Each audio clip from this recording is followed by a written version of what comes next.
And welcome into the Friday edition of Robby and Rexrode, 102.5, 106.3 The Game, brought to you by Chuck McDowell and Medical House Calls, Middle Tennessee's best medical care in the comfort and safety of your own home. For more information, go to medicalhousecalls.com. Medical House Calls, where the nearest clinic is your home. Robby Stanley, Joe Rexrode, Nick Keyser here with you on this Friday morning.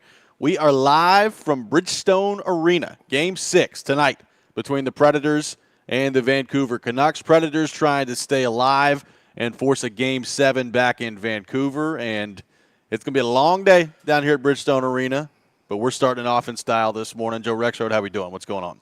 I'm very disappointed. Where is the crowd? I thought this was a serious hockey market. Where are the people? Huh? Let's go!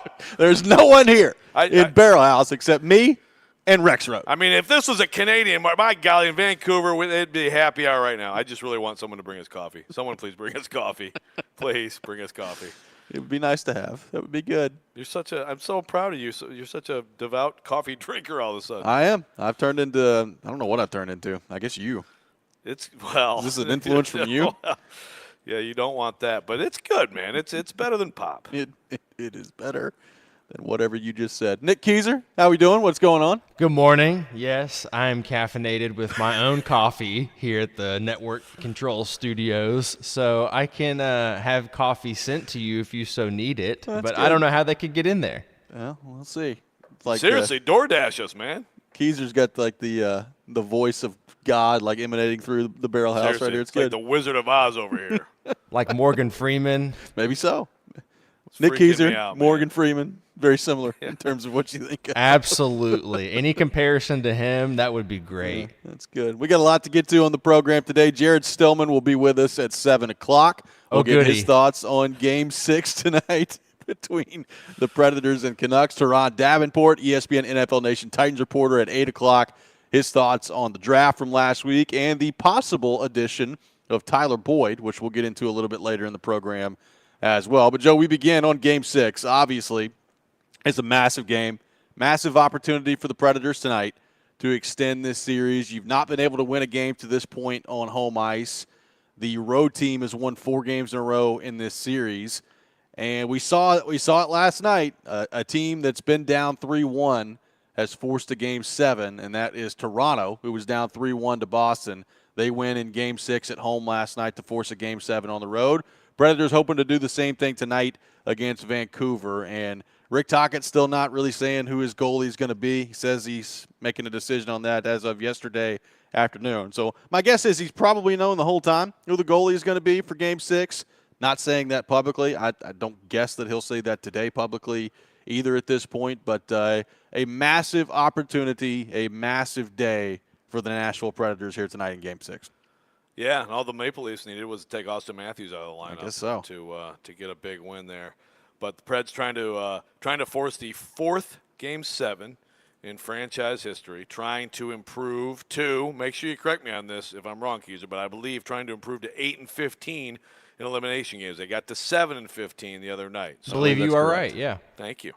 So it's huge, and look, it's a lot of what happened in the first 2 games here, games 3 and 4, is what the Preds want to happen tonight. They want to play the same way. They want the same kind of atmosphere, and then it comes down to can you close out a game if you're up, and can you make a couple of key plays and prevent them from making a couple of key plays. Yep, tonight, I think a big night tonight for your Ryan O'Reillys and Philip Forsbergs, Roman Yossi's, obviously UC Saros. I mean, every night's a big night for the goalie. But this is the type of situation and the type of game at home where you need your best players to come through for you. And we saw some of that in Game 5.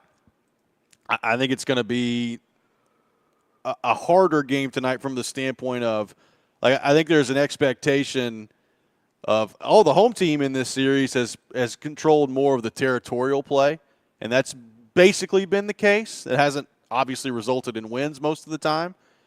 I would expect that this one tonight probably going to be a little bit more difficult in terms of the 5-on-5 flow of the game than games 3 and 4 were. If you're Vancouver, like, you have to know tonight that if you lose this game and it goes back to a Game 7, then you are playing with fire in a big way. So I think there is an incredible desperation level that both teams are going to play with tonight to try and wrap this thing up if you're Vancouver and to try to get this thing back for Game 7 if you're the Predators. And I expect a pretty even back-and-forth type of hockey game tonight, and it's going to be about who can make maybe an extra play or two in the end. Yeah. Vancouver has to match the desperation. Nashville, obviously, when you're up against it like they've been since Sunday, then you expect that desperation, but Vancouver has to match it or else this is going to go 7. Is there, you talk about the pressure on the Canucks, which we would all agree, if it gets to that Game 7, it will be massive. Is there any sort of different kind of pressure on the Preds tonight? I think so a little bit. I mean, you have to win a home game in a playoff series, right? I mean, you can't get through a series and have any argument whatsoever that you deserve to win if you can't win a game on home ice. And look, I think there is an element of pressure in terms of there were plenty of opportunities they had in Game 3 and Game 4 to put the puck in the back of the net, and they couldn't do it. And a little bit less so in Game 3. Like Game 3, I thought Vancouver did a pretty good job of shutting down the middle, keeping them to the outside. But Game 4, like they could have scored 5, 6. I mean, they had some good looks that some they capitalized on, some they didn't. And you got to find a way tonight. When you have an opportunity to put a team away, you got to do it in the playoffs, especially a team like this that is as skilled as they are. We saw it in Game 4. They only need a moment, right? Brock Besser, JT Miller, Elias Pettersson. And that's the other thing that in the back of my mind, if I'm a Predators fan, I'm still a little bit nervous about, is they've done such a good job all series long of totally neutralizing Elias Pettersson. And I know I've watched him play for a long time. He is so good that you have to think at some point he's going to break through. I don't know when that's going to – and if he doesn't, I mean – he's getting just killed up there in Canada right now with the way that he's played.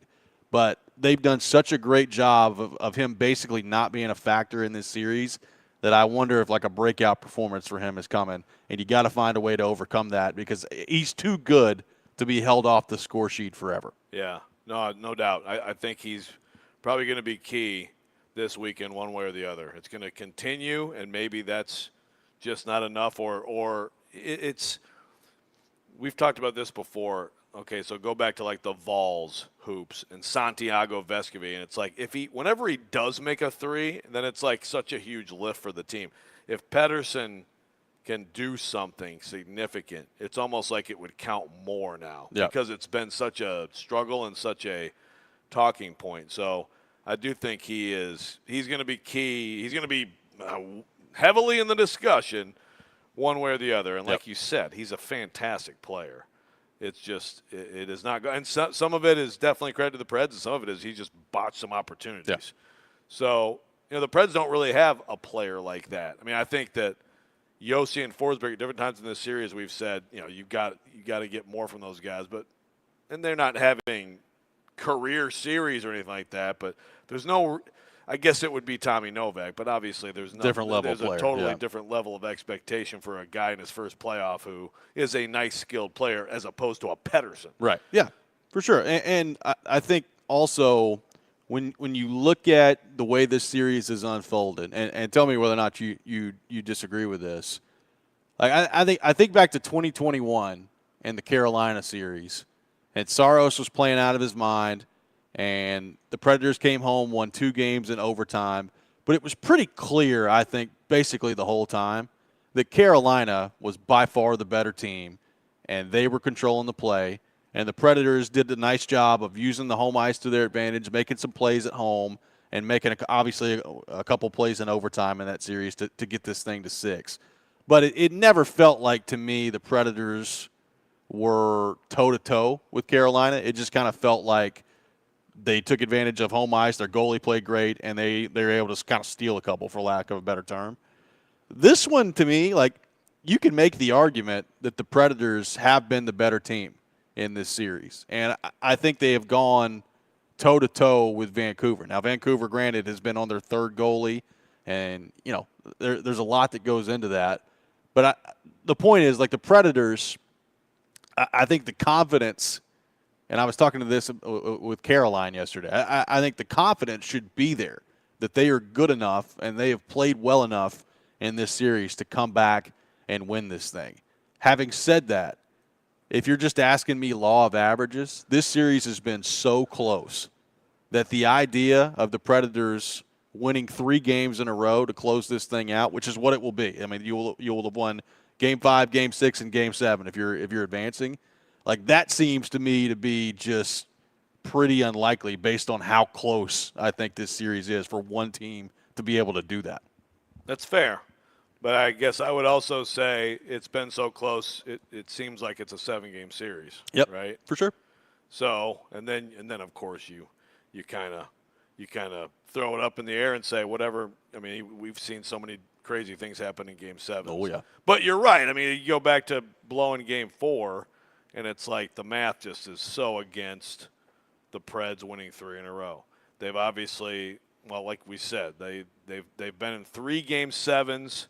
In none of those series, and let's see, that was 2 of them in 16, and then the 1 in 18, and in none of those were they down 3-1. So they've never done this. They've never even, let alone won a series, but forced a Game 7 in a series when they were down 3-1. So trying to enter new territory here. Yep, 615-737-1025 is our phone number. A massive game tonight at Bridgestone Arena. Preds trying to keep their season alive and force a Game 7 back in Vancouver. Preds fans, we want to hear from you. What are your thoughts on the game tonight? Your chances that the Predators can win the game? What's your keys to victory tonight for the Predators? 615-737-1025 is our phone number. More coming up next. Robby and Rexrode, 1025-1063, the game.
Welcome back in, Robby and Rexrode, 102.5, 106.3 The Game. We are live from Bridgestone Arena this morning. Preds and Canucks Game 6 tonight. We'll take your thoughts on the Preds Canucks all show long. 615-737-1025 is our phone number. Robby Stanley, Joe Rexrode, Nick Keyser here with you on this Friday morning. Skyler on the text line, driven by WilsonCountyHyundai.com. With Tommy Novak having his struggles, who do you expect to step up on that line? We all love Evangelista, but that's a lot of pressure on a 22-year-old. He seems to hold his own, though. This is from Skyler on the text line. I mean, if they keep the lines the same, you're going Jankowski, Novak, Evangelista.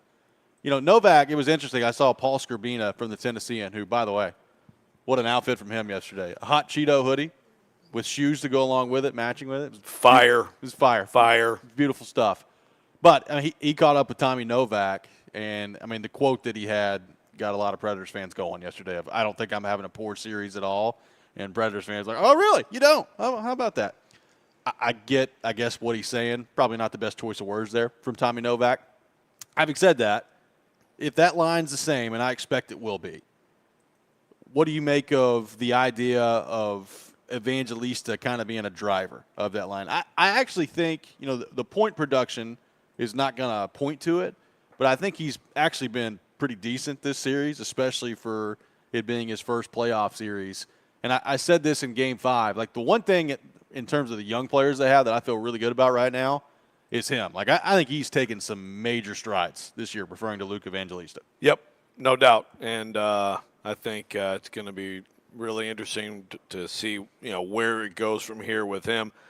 And, yeah, the Novak thing is, as Skrbina wrote in the piece, he like, there's some – I mean, he had like 3 hits all year, and he has like 4 or 5 in this series, right? So, I mean, he's doing playoff things, and that, look, if he weren't doing playoff things at times, then he would be out. So I think that probably the fact that he's still in the lineup probably tells you that he's at least doing some of the stuff away from the puck that you want to see from him. But obviously, he's in this lineup to create offense, and that's not happening. So, yeah, that's one of those, a little bit of a unfortunate quote, but he's hanging in there. And as for Evangelista, yeah, I think that the numbers don't reflect, but they do. I guess they kind of reflect the line. I mean, It hasn't been able to get going, but at times he looks like a one-man line out there. I mean, I think he's going to be a really, really good player.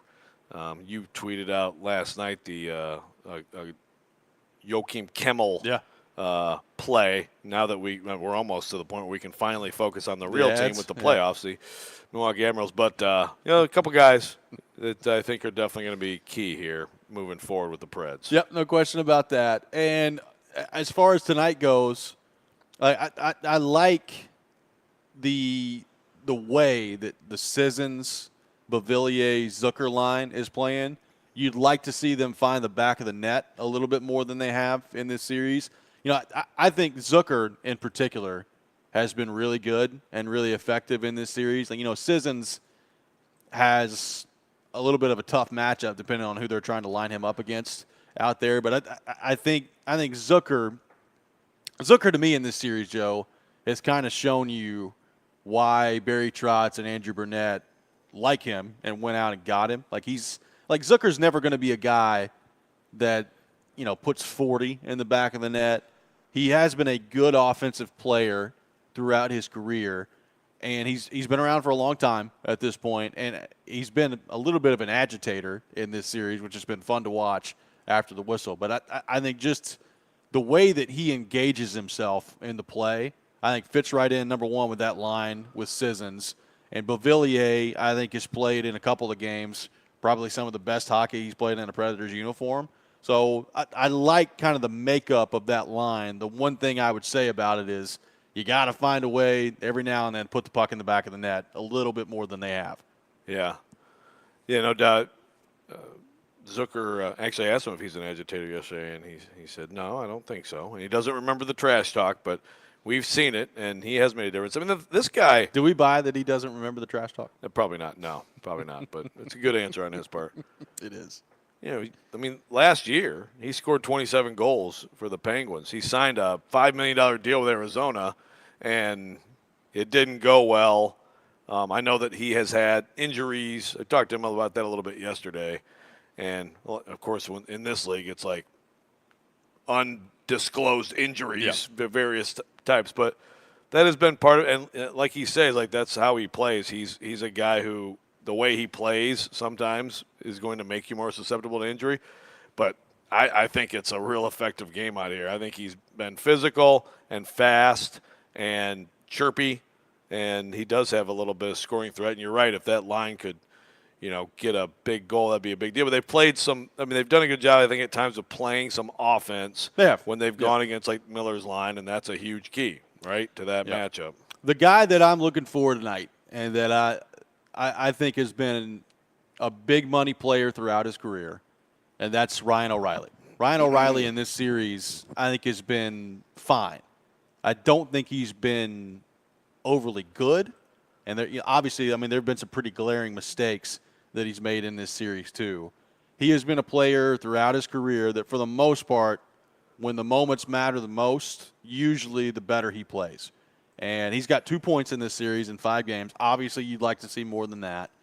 But Game 6, Game 7, I mean, he's done it throughout his whole career. And it's not just been the St. Louis run when they went to the Cup.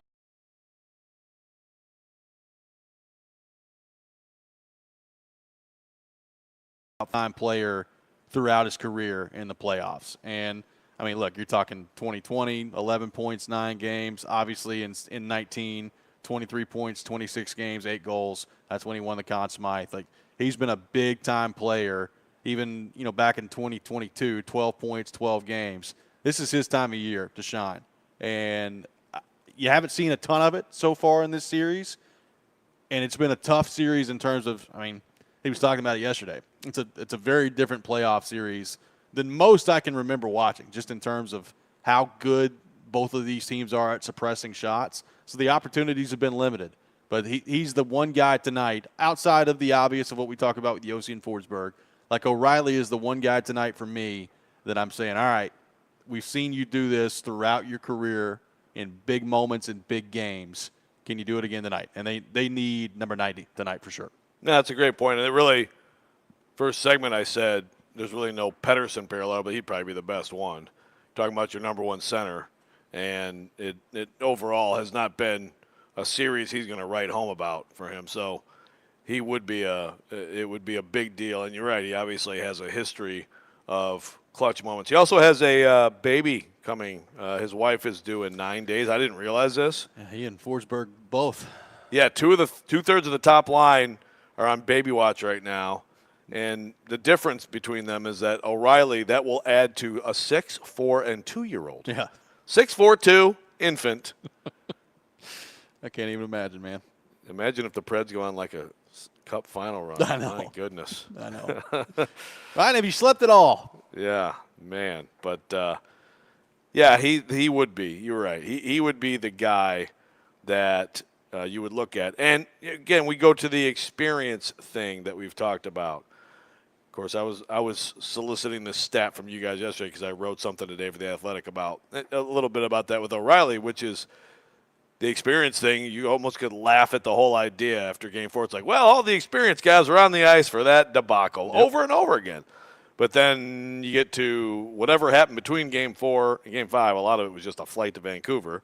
And then obviously I think the hanging in there and not – getting disconnected or at all when that Zadorov shot goes into the third period and just plugging away, tying it, taking the lead, holding off. That was a very poised veteran third period for the Preds. So maybe we did see in that game some of that coming out. It's still, at the end of the day, it's hard to imagine that you win a playoff series if your power play is 2 of 19, right? So that, to me, is another thing tonight. You got to find a way to score an important goal on the power play. Like, you're going to get some power play opportunities tonight. Can you find a way to put one in the back of the net? I would say, I mean, they scored one the last, I think the last time they had a power play. I mean, they're on a streak. They're on a streak. They're on a streak of 1 in a row. So I would say, that's a good sign that maybe you can build off that.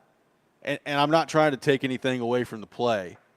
But it wasn't really a typical power play goal, right? Like, it was just kind of a nice give and go crashed to the net. It wasn't like they set up in the zone and worked the puck around and scored there. So I mean, I feel like it was a nice curveball, though, because the entries have been failing, and all of a sudden it's like, here, how about Yossi to the net? I agree. Like, I'm not trying to take anything away from it. I'm just saying, like, even Vancouver. It's not a traditional, you set up and you moved it quickly. And like, I was talking to Philip DiGiuseppe from Vancouver, and he's like, I don't want to call that goal a fluke because it was a nice goal, but we feel like we've done a pretty good job on the penalty kill, which is basically his way of saying, yeah, we're not really worried about them scoring that power play goal right there. So to find a way to, number one, set up. Number two, when you lose the faceoff and you have to enter the zone again, find a way to do it better than you've done in this series because it's been a problem. Brutal. Like there's a lot that's riding on the power play. Like if you're going to win, it's hard for me to imagine that they're going to be able to win tonight and in Game 7 without the power play at least being a significant factor in it. Yeah, and maybe that's because Vancouver's 2 for 13, so the penalty kills are dominating. So they are. Maybe whoever gets a third, a fourth, ends up on Sunday moving on to Edmonton. I mean, it could be that simple. And that's another example, though, of like it's not always about how many power play goals you score. It's about when you score them. Vancouver is 2 of 13. The 2 they scored in Game 3, and that's the difference in the game. They scored 2 in that game. You went 0 for 4 or whatever it was in that game, and you couldn't find one. And that right there by itself is the difference in Game 3 right there. 615-737-1025, our phone number. 615-737-1025. More of your thoughts on the Preds and Canucks coming up in Game 6 tonight at Bridgestone Arena. You're listening to Robby and Rexrode, 1025-1063 The Game.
Join 102.5 The Game for Kubota Orange Days at the grand opening of Coleman Tractor of Nashville's newest location tomorrow. Stop by anytime from 9 a.m. to 2 p.m. for demos, deals, giveaways, and lunch from 11 a.m. to 1 p.m. 102.5 The Game will be on site from 10 a.m. to noon. Stop by and see us at Coleman Tractor of Nashville's newest location, 7221 Whites Creek Pike in Jolton.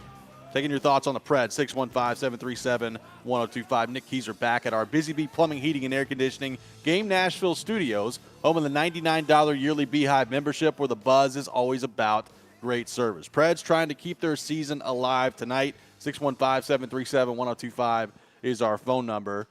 Saros in the last game, Joe, makes a couple of big saves in the third period. He has the one that he lets in on Zadorov, which – he's talked about kind of maybe cheating the pass on that play, so you're hoping just kind of taking yourself out of position and cheating the pass. Other than that, pretty darn good nails from UC Saros in Game 5. And that's what it's going to take tonight, too. Like, if you're going to win tonight, he's going to have to play, obviously, well, but he's probably also going to have to come up with a couple of huge saves in the game to slow down their momentum and to keep them off the board here. And Saros, like all the conversation around him that we keep going back to in terms of his future, all those things, like if you can come up with some big-time clutch performances like you did in Game 5, if you can do that again tonight in Game 6, if you can do that in Game 7, I mean, that's the stuff that you look at if you're Barry Trotz and you're Andrew Burnett and you say, those are kind of the foundational pieces there of a franchise goalie. That's who you commit long-term to. That's who you commit money to. And look, he's been a really, really good player throughout his career. When you start to list off the best goalies in the NHL since he's taken over as a starter, he's probably in the top 5 somewhere. So he's been fantastic. It would go a long way for him, I think, from a confidence standpoint, but also when you start to look at building the future here, if he can come up with some massive performances to close out this series. So I know we don't want to spend too much time on this. There's a huge game today, but if you're Barry Trotz and he has 2 outstanding games and the Preds move on, you're giving him the big deal? Well, I mean, it's certainly got to be part of your information, right? Like a pretty big part. Like I do buy into the postseason is not everything in terms of how you evaluate a player. But I do think it needs to be a pretty big part of it, right? No doubt. Like, it needs to be a pretty big part of, like, to me, if you're committing to a franchise goalie, you need to have pretty good confidence that when push comes to shove in a playoff series, that they can end up being the difference for you. And actually see it when the pressure's high in a postseason setting, when your back is against the wall. That's the other thing. I mean, they had to win the other night, and he came up with a huge game when they were facing elimination, and I put a lot of stock into that. Yeah. No, I do too, and it's fascinating because I mean right now, and I've gone back and forth all year, but I'm more on the fence of God. I just watch Hellebuck. Just who cares who's in goal, and and so you're kind of thinking that way, and the money's so big. But I will say that if Saros puts 2 more gems in a row here and they get out of this, then it's like, you sure you want to move on from that? I mean, I'm just destined to be on the complete roller coaster on that one. But regardless, he stepped up big, and it wasn't looking good, obviously, after Game 4. And it's not easy. You talk about how they're doing a good job of suppressing shots. Some goalies would say, I'd rather, give me just a bunch of shots, but that are I have clean looks at, and have that regular work all night. Sometimes when you go 6 minutes between shots, that makes it more difficult. So that's an underrated difficulty, probably for both sides, for whoever's in net on the other side in this series too. Well, and look, this is not some groundbreaking strategy, but I do think, Rick Tocchet is going to put a heavy emphasis tonight on trying to get as much traffic in front of him as possible. And he knows, that's the way you got to beat him. If there's one area where Saros is probably a little bit vulnerable and susceptible, it is traffic in front, screening, because that is where I think the lack of size comes into play there. But, the Predators have done a decent job of boxing out in this series, and you got to find a way to keep doing that. And look, Vancouver's good enough where they're going to get some chances tonight where he's going to have to bear down in a one-on-one situation and make a save for you. Like that he's going to have to do that a few times tonight. But I think if you can make his life a little bit easier on him, if you're the Predators, number one, by having the puck, which that has been the most kind of weird thing about this series is, for the most part, the team that has had the puck the most in a game haven't won. Right. Like it's been really weird the way that the series has kind of played out that way. But I still think, like, long term, your best strategy is if you can hold on to the puck for most of the game and you can control play in the offensive zone for the most part of the game. I know it hadn't worked out that way in this series. That's still, to me, your best path to victory, and that's what the Predators need to try to accomplish tonight. Well, and I would say in periods 2 and 3 of the last game, they did that, right? And they came back to win. I mean, the first period of Game 5 was Vancouver was all over them, but then they kind of flipped it. So that was maybe the first time that you've seen it actually sort of reward the team that did that. Chris is asking why I sound like Lego Batman. Your voice was a little deep there for a minute, but now you're getting more energetic. It was all dudes, even the hairy one, all dudes. Yeah, I'm a little under the weather, and I'm hoping I'm not giving anything to Robby. I think so far we're getting out of it. Yeah, this is a much more airy place. It here. is. By the way, come on, Preds fans, let's go. Yeah, what are we doing? Happy hour. What are we doing? 6:40 happy hour. Please bring coffee. I'm going to keep begging for this publicly. Someone please bring us coffee. For the love of God, someone bring us coffee. Look, I look at this series too, and the one thing, I talked about in the back of my mind, can they really shut down Elias Pettersson totally for a 7-game series? I also wonder, Joe, like, the absence of Thatcher Demko really hasn't mattered yet in this series. Like, I think Shelovs has been pretty good. DeSmith obviously came in here in Game 3 and made 29 saves and let in 1 goal. Like, I'm not saying that, Thatcher Demko, maybe if he's in, the series is over already. I don't know. But it's not like Shelovs or DeSmith have been a glaring problem in this series for Vancouver. And I think some of that is a credit to the way they play, right? Like, they're really good defensively. But I also wonder, like, as the series goes deeper and the pressure ramps up in Game 6 and then potentially in Game 7, we'll wait and see what happens, could that factor in? Like, could there be – clearly, Casey DeSmith is not as good of a goalie as Thatcher Demko. Shelovs, I think they're very excited about what he can be in the future, but you're talking about a kid that's barely played in the National Hockey League. At some point, does that matter in this series? Because it really hasn't yet. And that's the one thing I'm leaving it. Like, could they be due for a stinker that we just haven't really seen out of them yet? Yeah, the Preds certainly would love to make it matter. Another thing on that is, because I'm with you, I think those guys have done very well. I don't see some huge, like there would be a huge difference in outcomes unless are the Canucks playing a different way a little bit because they don't have Demko? Would they be playing with a little bit more reckless abandon with him in net, and would that matter? I don't know. Maybe. Oh, it could be. I mean, look, the one thing that they really had to nail down the stretch when he was out in the regular season, they had to defend well. They knew they had to defend well, and they're built to do it. I mean, we've talked about this. They've got gigantic defensemen, and it's very difficult to get to the interior on those guys. So they have kind of leaned into that in this series, and that's why they have 92 shots on goal through 5 games and are somehow up 3-2. I mean, that's why they're there at this point. So, like, if you're the Predators, I still say, sometimes I still think when they've got the puck in the offensive zone, they're looking for the perfect play, and I get it. Like, the chances have been so limited in this series that you're trying to create high-quality looks, and they're hard to come by. So I understand it. But I still wonder every now and then if it's not just worth putting the puck on net and trying like heck to get to a rebound and seeing what can happen. And coaches will tell you, sometimes it's counterproductive to put pucks on net just to put the puck on the net because then the goalie starts seeing it, gets into a groove, and if it's not really a high-quality chance, like, are you really doing yourself a whole lot of good? But I still think there have been times in this series where they're passing up shots a little bit too much, and I'd like to see them just let it rip tonight. Yeah, it's sort of the opposite of what we were talking about, which is when you don't see a shot for a long time, it can, maybe that throws you off a little bit. If you're getting steady but easy work, that can really get a goalie in a rhythm. There's a balance there. There's just some play, but definitely there's been some moments where it's like, I think with Evangelista a couple times, it's like, man, you're doing a great job holding them off, and now you're looking for something, but go ahead and let it rip. Just let it one fly. rip. Yep. But other times, one extra pass, obviously you get a better shot.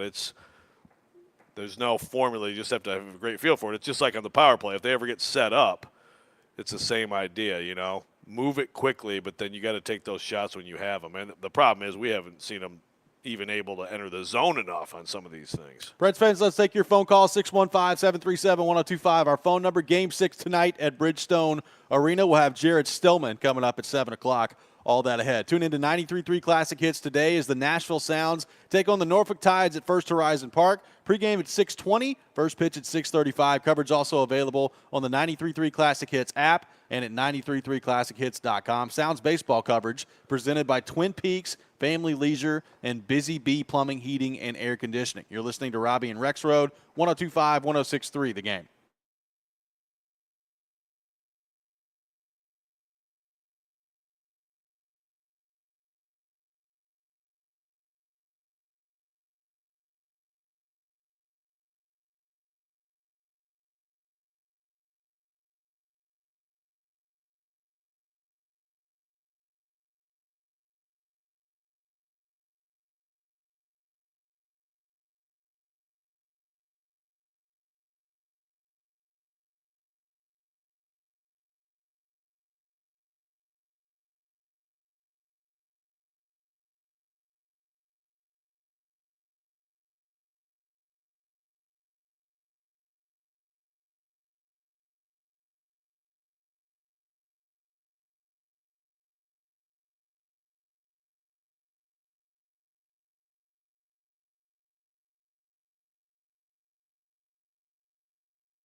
Welcome back in, Robby and Rexrode, 102.5, 106.3 The Game. Robbie Stanley, Joe Rexrode, Nick Keyser here with you on this Friday morning. We are live from Bridgestone Arena. Game 6 tonight between the Preds and the Vancouver Canucks. We're taking your thoughts on the Preds, 615-737-1025.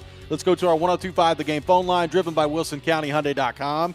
And welcome in Weston. Weston, good morning. Thanks for calling in.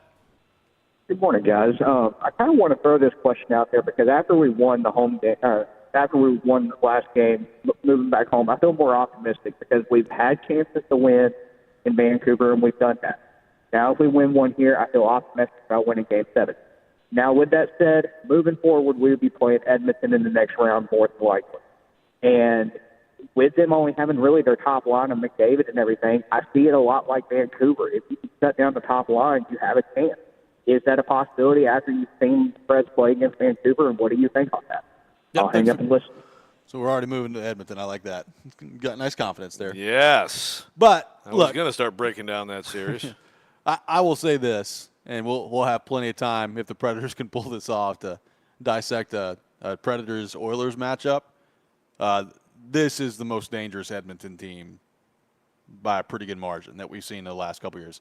I hear, McDavid, Draisaitl obviously are always going to be the ones that drive the bus for them. They're a little bit deeper than that this year. They've got some good pieces with their forward group. I think their defense is probably in the best shape it's been in. And, Stuart Skinner I would not describe as great in goal, but he's had a pretty good year. So Edmonton, I'll put it to you this way. I think regardless of who wins this series between Vancouver and Nashville, Edmonton's going to cause them a lot of problems in the next series. Yeah, and Vancouver had a lot of success against Edmonton, but if it is them, it's still different in the postseason. So I would think that either of these teams would be a significant underdog, but Edmonton also does have a history. They do. Of this time of year kind of leaving you wanting more. So whoever emerges from this will hope that happens, and sometimes all you have is hope when Connor McDavid is bearing down on you. But you talk about nothing to lose. I don't think the Predators have much to lose in this series, based on, kind of overachieving to get to this point. If you're able to win this series, if you come back from down 3-1, win this series, and take on Connor McDavid and the Edmonton Oilers in the second round, you talk about nothing to lose. You ain't got anything to lose in that series if you're the Predators. That's true. Let's go back to our 102.5 The Game phone line. Welcome in James. James, good morning. Thanks for calling in. Good morning, guys. How are you? Good, man. Good. I just wanted to hit real quick on the goalie talk. I don't really think it matters who they put in the net because Burnett has changed the way we play for these playoffs. We're not taking many chances. It's been a defensive battle on both sides. And as far as y'all have already talked about the shots on goal, I get so irritated when you see 20 passes and then we turn it over without any shots. What are you guys thinking? Yeah, there's standpoint. There's I really describe it as big. Luke Schen's a big guy.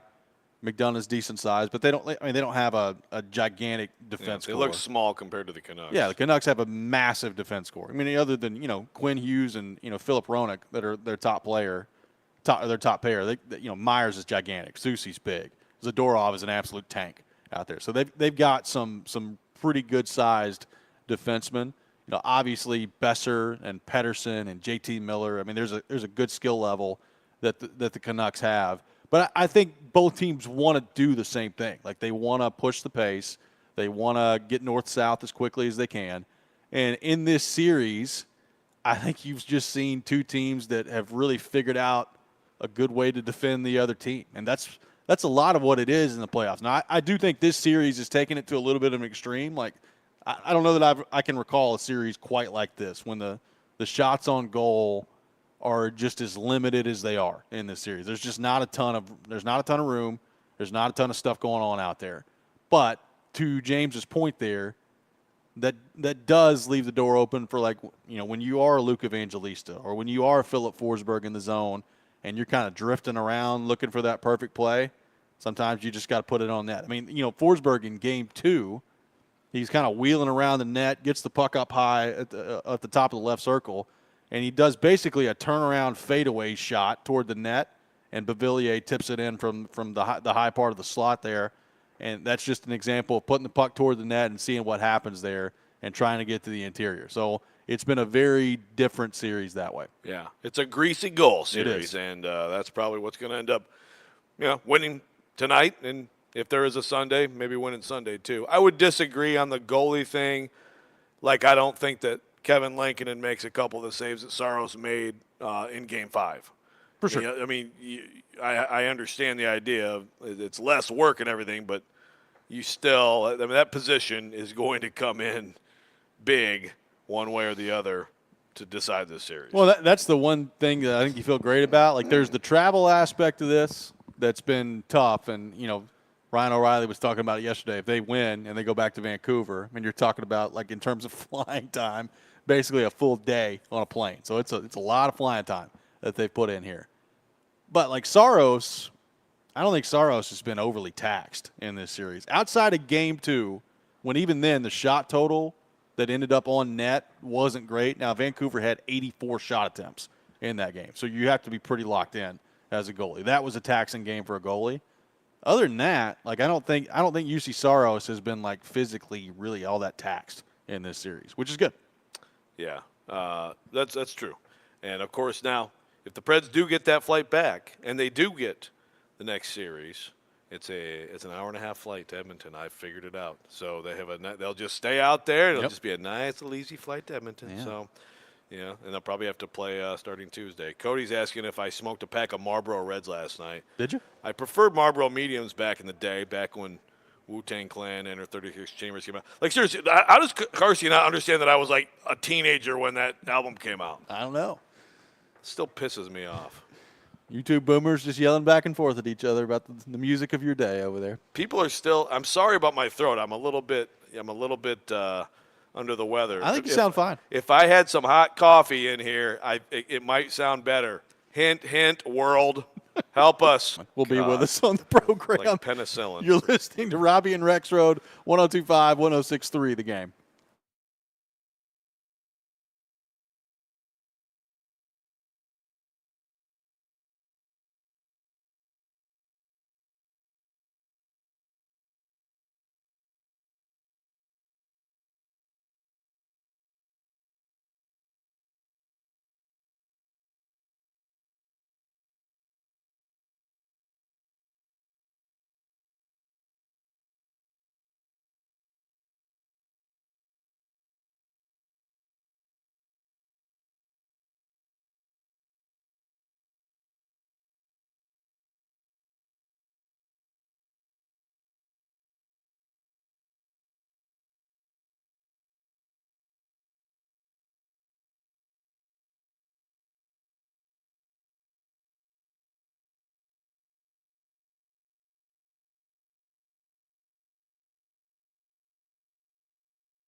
Out number 2, Robby and Rexrode, 102.5, 106.3 The Game. Robbie Stanley, Joe Rexrode, Nick Keyser here with you on this Friday morning. We are live from Bridgestone Arena for Game 6 tonight between the Predators and the Vancouver Canucks. Preds trying to stay alive, force a Game 7, and keep their season alive tonight.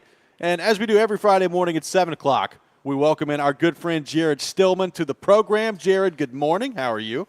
I'm shocked you guys are at Bridgestone Arena. You guys don't ever go to Bridgestone Arena to do the show. I mean, damn, Game 6 must be special. Game 6 is special. It's a big game when the Robby and Rexrode program shows up to the arena. That's what we know. I'm shocked that Jared showed up today after being so soft last week he couldn't do the show. I got my beauty sleep last night. Is it because like morning skate, it's just easier for you two to be there? That's actually a big part of the reason, yes. Yeah, I figured as much. But it's exciting. It's exciting for game number 6 tonight. It's also anxiety driving if you're somebody like me. So, yeah. I mean, I'm excited. You guys being there gets me excited. Well, it should get you excited, and it's going to be, obviously, great crowd tonight. Big game for the Predators to try to keep their season alive. They did so in Game 5. It's been an interesting series, Jared, from the standpoint of, like, Vancouver barely getting any shot opportunities. They have 92 shots through 5 games. It's the second fewest in the history of the league through 5 games of a playoff series, and yet they find themselves up 3-2.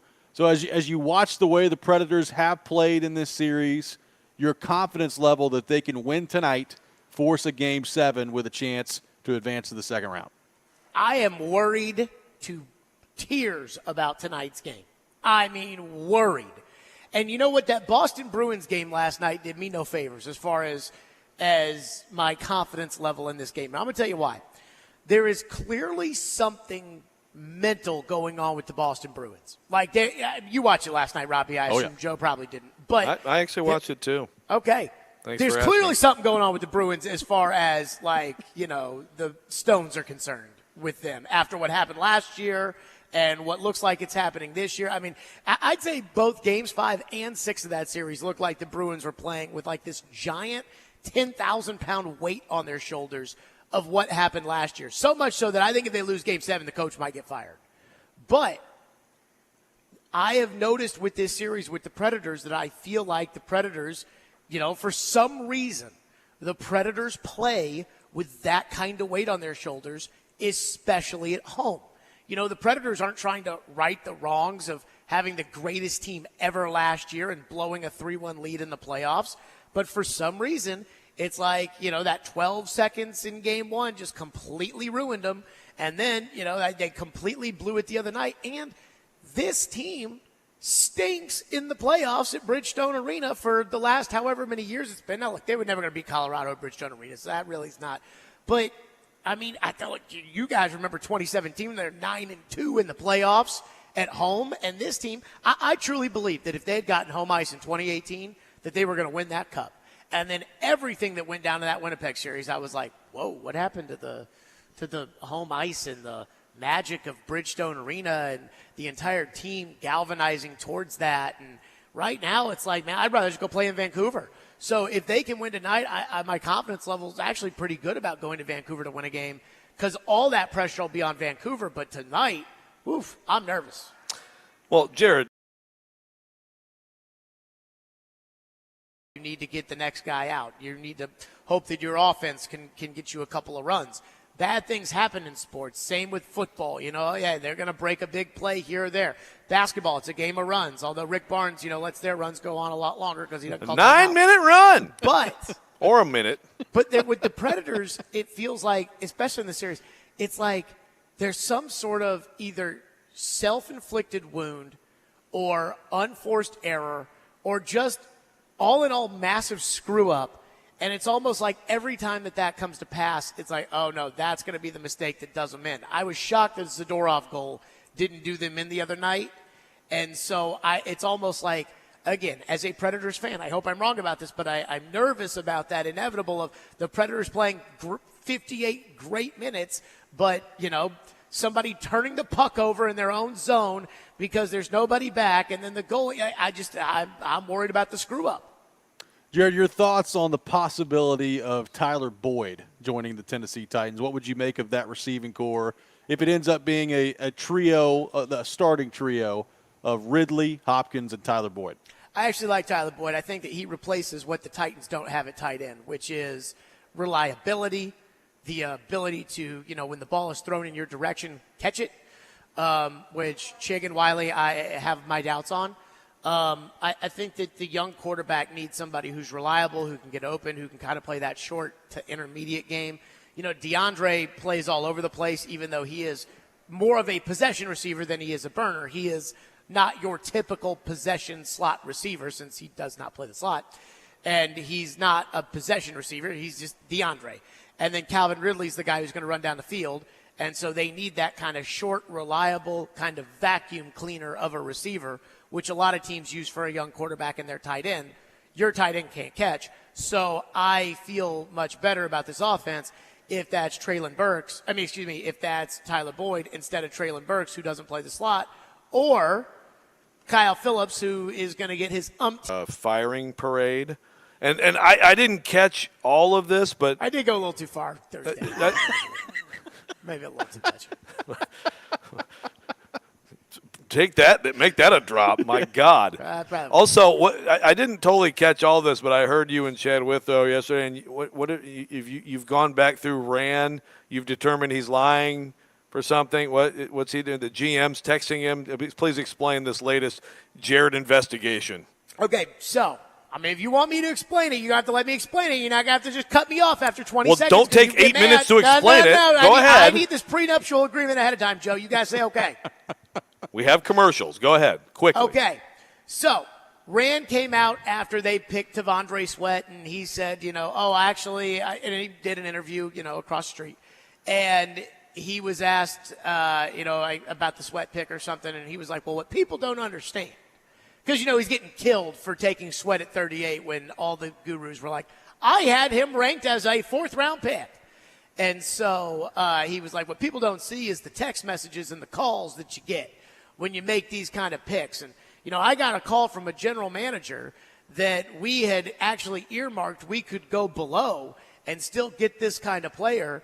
And he called me and he said that was a good pick and that he would have taken that player. So, that's just kind of – and I heard that or saw the article that said that, he said that. I'm like, yeah, I don't believe that. I'm like, that's great. That's convenient. You're getting just annihilated by everybody, nationally outside of your own town for reaching both at 7, but especially at 38. And it's really convenient that this mystery GM just said, I would have taken him. And so I said on the air that I don't believe that. Like, I'm going to need proof. And Dustin in Nashville, very loyal texter to the show. What's that? I'm sure he'll text you the screenshot any day now. Keep going. So Dustin in Nashville, who is a very loyal listener to my show. I don't know if he's a loyal listener to this show. But Dustin in Nashville texted in that day and said he said the same thing last year about Colton Dowell. And I replied to the text line and said, I have no recollection of that. And the next day, which was Wednesday, Dustin in Nashville did the research, sent in this text where he was like, on 2 separate occasions, Rand used this line about getting texts or calls from friends about how good of a pick he made.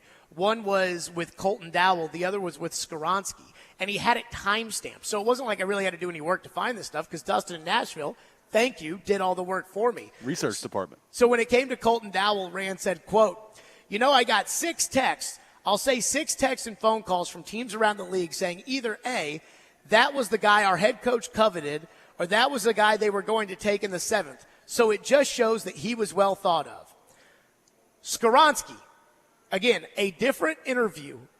Skoronski, quote, it was cool to get texts from buddies in your area. Joe, shut up. It was cool to get texts from buddies of your teams in your area saying, that was our guy. Had this person not been there, we were going to take Skoronski. So on 3 separate occasions, in 3 separate interviews, Rand has told the same story about getting texts from his friends around the league about how he made a great pick. And so, am I really supposed to believe that every time he makes a pick, some general manager texts him and says, I was going to pick him? Because that seems kind of far-fetched, especially when it's Skoronski, Colton Dowell, and Tavondre Sweat. The Colton Dowell one is interesting there. How would our head coach coveted this guy.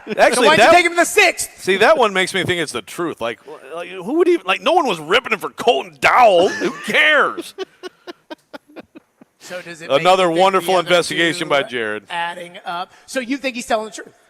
I have no No. idea. I need a yes or a no. I have no idea. This is binary. Jared, do you think that GMs don't constantly text each other about crap like this? Like every time I do a fantasy draft, I bitch about every time someone's like, "Oh my God, you seriously took him? He was my next pick." That's all I do in a fantasy draft. I think, and the key word I'm using here is think.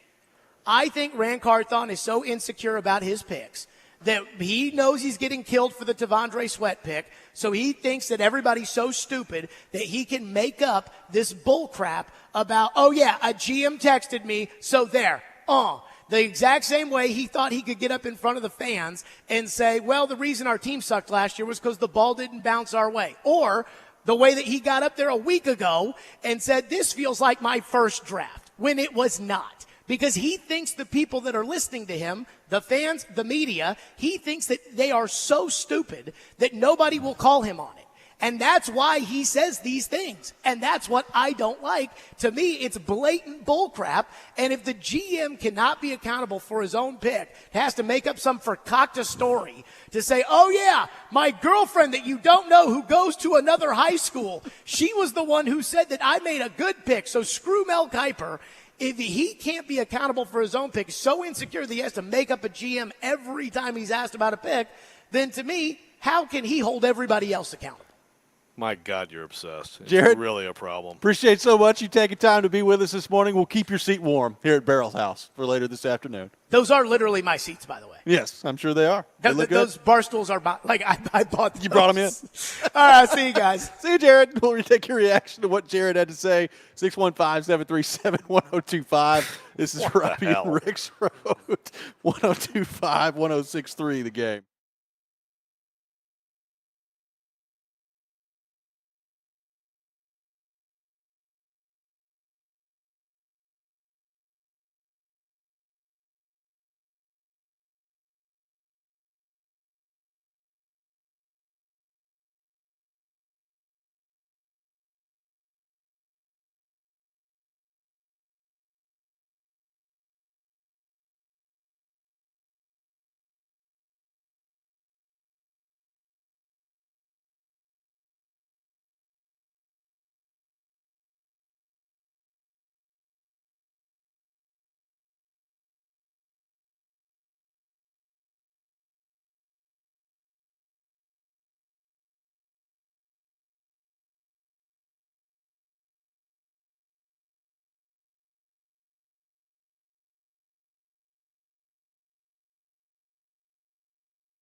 Stanley here. These NBA playoffs are underway. FanDuel giving all customers 2 chances to bring home a big win with a no-sweat same-game parlay every weekend of the playoffs. Just place a same-game parlay on any playoff matchup, and you'll get bonus bets back if you don't win. You can bet on everything from rebounds to assists, three-pointers, and a whole lot more. I'll tell you one series that I am very excited about. That is Denver and Minnesota. I've talked about it.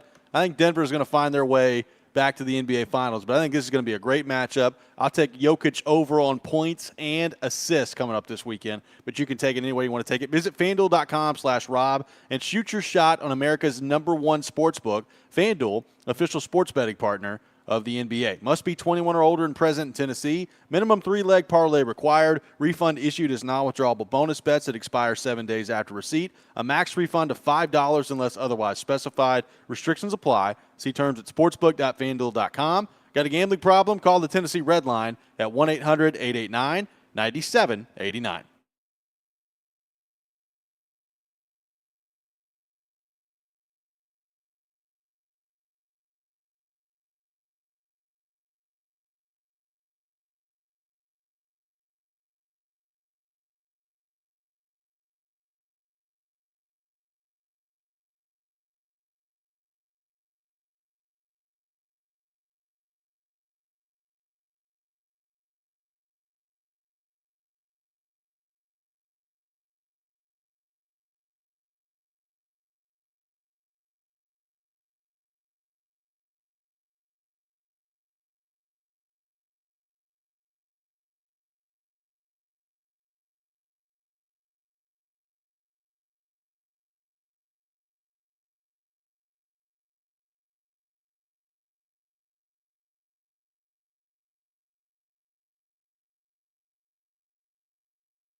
Welcome back in, Robby and Rexrode, 102.5, 106.3 The Game. Robbie Stanley, Joe Rexrode, Nick Keys are here with you on this Friday morning. Appreciate Jared Stillman for being with us in the last segment. We'll have Teron Davenport coming up at 8 o'clock. Right. All right, tell me what you think of that crap. Come on.